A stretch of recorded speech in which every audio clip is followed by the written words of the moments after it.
Hello friends, welcome back to my another blog. কেমন আছো সবাই? আশা করি ভালোই আছো। আর আজকে অনেক দিন পর তোমাদের জন্য একটা ব্লগ নিয়ে আসলাম। তো আজকের ব্লগটা আমি সকাল থেকে শুরু করেছি, তখন প্রায় পাঁচটা বাজে। আর এই যে দেখো, আমি এটা আগের দিন রাতে সব পুজোর বাজার টাজার করে নিয়েছি। আর সকালবেলা সব কাজ করে ফ্রেশ হয়ে তারপরে রেডি হয়ে যাচ্ছি পুজোতে। তো বলে দিই, আমরা যাচ্ছি আমার যে নতুন ঘর হয়েছে তো ওই ঘরে আজকে ছোট্ট করে একটা নারায়ণ পুজো দেব প্রথমবার। তো তার জন্য আমি, বাবা, তারপর আমার পিসি সবাই মিলে যাচ্ছি ওইখানে পুজো দিতে। তো ঘর সঞ্চার যেটাকে বলে ওইটা এখনও হয়নি, কারণ ঘরের কাজ পুরোপুরি কমপ্লিট না, তার জন্য এখন ঘর সঞ্চার করব না। সব কিছু কমপ্লিট হওয়ার পর ধুমধাম করেই ঘর সঞ্চার করব। তো বর্তমানে বাবা এই ঘরে থেকে কাজকর্ম করবেন।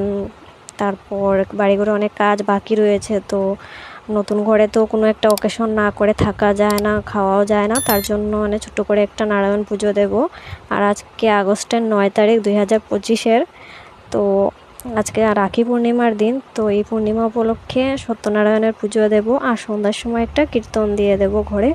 তো এই যে দেখো, বাড়িতে আমরা গতকালকে একবার এসে ঘরটা পরিষ্কার করেছি শুধু। আর বাইরে দিকে দেখো কতটা জঙ্গল, কারণ এখানে তো থাকা হয় না। তার জন্য পরের দিন আমরা আবার এখানে এসে সবের আগে ঠাকুর বসানোর জায়গা, তারপর বাইরের যে জঙ্গলগুলো আছে, গাছপালাগুলো আছে, ওইগুলো সবাই মিলে কাটাকুটি করে ওগুলো পরিষ্কার করা হয়েছে। আর আগের দিন এসে আমরা ঘরটা পরিষ্কার করে গেছি। তো এখানে দেখো পুজোর সব বাজার যেগুলো আমরা কালকে রাত্রেই করে নিয়েছি। আর তারপর এখানে ঠাকুরের জায়গাটাও রেডি করে ওদেরকে বসিয়ে দিলাম আসনে। তো আমি এখন পুজোটা করে নেব। তো ছোটো করেই পুজো করছি, আর মানুষজনও বেশি বলিনি, জাস্ট 2-4 ঘর আশপাশে যারা আছে ওদেরকে নিয়ে আমরা ছোট্ট করে একটা ঘর সঞ্চার বলতে পারো, ওইটা কমপ্লিট করে নিচ্ছি। তো এখানে দেখো আমার পুজো কমপ্লিট। আর এখানে পুজো করার পর আমরা প্রথমবার ঘরে রান্না করে খাওয়া দাওয়া করলাম। তারপর দেখো এই যে বিকেলবেলা আমি একটু বসে আছি। আর সন্ধ্যার সময় এখানে একজন আঙ্কেল এসেছিলেন। তো উনি এখানে এসে ছোট্ট করে একটু গীতা পাঠ করেছিলেন, বলছিলেন গীতা পাঠ করা নাকি খুবই ভালো। তো সবই ভগবানের ইচ্ছা ওদের, আমার তো কবে থেকে ইচ্ছে ছিল এই পুজোটা দিয়ে দেওয়ার, বাট কিছুতে আর হয়ে উঠছিল না। তো আজকে ফাইনালি রাখি পূর্ণিমার দিন এটা কমপ্লিট হলো। অ্যাকচুয়ালি আমরা চাইলেও কিছু করতে পারি না যদি ঠিক সময়টা না আসে। তো হয়তো ভগবানের এটাই ইচ্ছে ছিল যে আজকের দিনেই উনি আসবেন এই ঘরে, তো হয়তো এটাই হয়েছে। তো আমাদের হাতে কিচ্ছু নেই, সব কিছু ভগবানের ইচ্ছা। আর আমি এটাতে ফুল বিলিভ করি যে ভগবান যার যেটা প্রয়োজন তাকে সেটাই দেন। যে যেটার ভ্যালু করতে পারে, অরিজিনালি যে যার কিছু ভ্যালু করতে পারে ভগবান তাকে সেটাই দেন।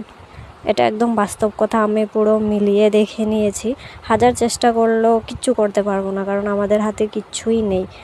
আর বাকি যে কাজকর্মগুলো রয়েছে ঘরের, জানি না সেগুলো কবে কমপ্লিট করতে পারবো। আমার তো খুবই ইচ্ছা আমি আজকে হলে আজকেই এটা যদি কমপ্লিট হয়ে যেত, আমি বাস কোনোভাবে বাড়ি চলে যাই বাস। আর ভালো লাগছে না, কত আর মানুষের বাড়ি থাকবো বলো, মানুষের কথাবার্তা শুনে শুনে থাকাও তো একটা বিরক্ত লাগে না।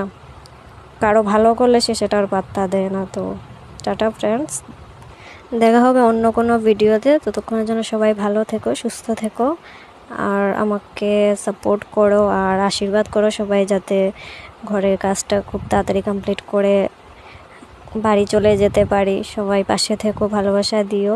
টাটা।